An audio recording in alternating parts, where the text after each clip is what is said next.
Bonjour, bienvenue à notre méditation sur la grâce.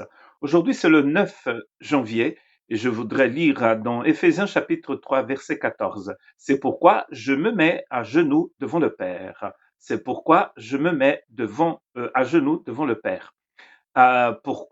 Paul était en train de parler dans le verset 13 de son service pour l'Église du Seigneur et il disait que sa souffrance, sa prison, les temps difficiles qui passaient, contribuaient à la gloire de l'Église. Quelle drôle d'idée, n'est-ce pas? Et ensuite, il dit, mais c'est pour cela que je me mets à genoux devant le Père. Cela n'est pas la première fois qu'il prie pour cette Église. Et dans d'autres lettres aussi, vous allez voir qu'il prie.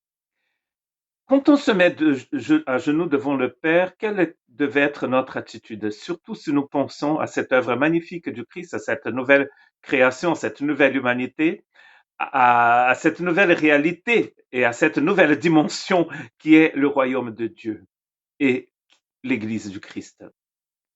Quelle devait être notre attitude? Même quand nous sommes en prison, si nous sommes persécutés, si nous passons par des moments difficiles, notamment avec cette situation pandémique qui fait tellement de dégâts dans le monde, nous devions peut-être davantage nous mettre à genoux et, et surtout, ce que je voudrais partager avec vous, c'est ceci.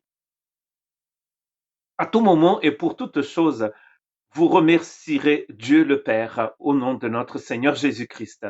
Éphésiens 5, verset 20. Remerciez le Seigneur. Avoir un cœur rempli de louanges et de remerciements à Dieu.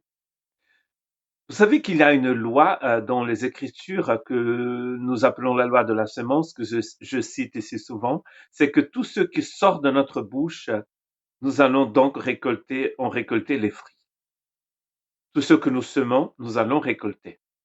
Ça, on pourrait dire que c'est une loi universelle. Quand nous bénissons, nous recevons des bénédictions aussi. Parce que le fait même de sortir ces bénédictions de notre cœur, ça montre que nous les avons d'ailleurs déjà reçues.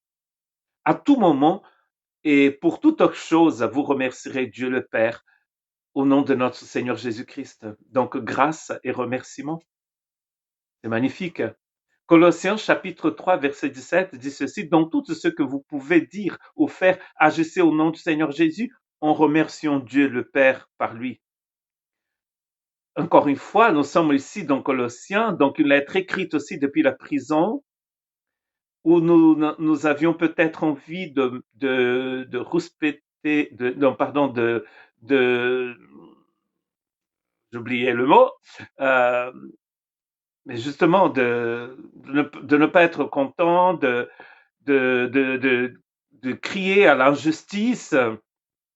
Mais au lieu de faire ça, Paul nous apprend, comme il fait aussi dans la lettre qu'on vient de lire, dans Éphésiens, mais aussi dans Philippiens, il encourage les chrétiens à remercier. D'ailleurs, on appelle Philippiens la lettre de la joie. Et c'est une lettre de la prison. Donc tout ce que vous pouvez dire et faire, agissez au nom du Seigneur, en remerciant. Notre plus grand ennemi, c'est notre langue, n'est-ce pas? Nous dit Jacques, d'ailleurs. Il ne le dit pas comme ça, mais il le dit quand même. C'est notre grand ennemi.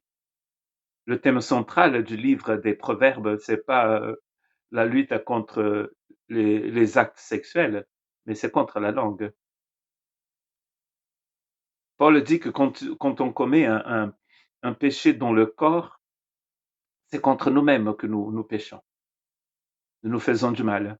Par contre, quand vous utilisez votre langue pour faire du mal, vous faites du mal à beaucoup de monde. Bon, dans les autres péchés aussi. Mais la langue a un pouvoir de destruction terrible. Et Paul est en train d'enseigner ses frères et sœurs à utiliser leur langue pour remercier Dieu, pour dire des bénédictions, pour dire des belles choses, des bonnes choses, pour embellir la vie avec des paroles de justice et de grâce, comme les paroles qui sortaient de la bouche de notre Seigneur. Proverbe 3, verset 6. Tiens compte de lui pour tout que tu entreprends, et il te conduira sur le droit chemin. de tout ce que nous entreprenons. Nous tenons compte devant Dieu, nous lui disons ces choses et il va conduire notre chemin. Et enfin, Colossiens chapitre 2, verset 7, enracinez-vous en lui, construisez toute votre vie sur lui et attachez-vous de plus en plus fermement à la foi conforme à ce que vous a été enseigné. Agissez ainsi en adressant à Dieu de nombreuses prières de reconnaissance, remerciements et reconnaissance. Nous remercions le Seigneur en toute situation. Nous le remercions, nous le faisons par nos actes, mais surtout par nos paroles. Dans les situations les plus difficiles, les plus joyeuses, les plus simples, pendant ce temps de pandémie, quand elle ne sera plus là, nous allons adresser des prières de reconnaissance au Seigneur. Et si je reviens à mon verset du début, il dit, c'est pourquoi je me mets à genoux devant le Père. Il tombe à genoux devant le Père quand il voit tout ce que Dieu est en train de faire, d'ailleurs même par ses souffrances, pour la gloire de son peuple, plus la gloire de Dieu, mais pour que son peuple soit dans sa gloire, pour que son Église soit dans sa gloire. Vous voyez que c'est une vie, il n'est pas en train ici de prier, de demander à Dieu de lui donner des choses, même pas de le délivrer de la prison. Sa prière est pour l'Église, pour les autres. Pour qui prions-nous? Combien de temps passons-nous à demander des choses pour nous-mêmes? Que nous puissions avoir un cœur rempli de reconnaissance à Dieu pour ce qu'il fait dans la vie des autres aussi.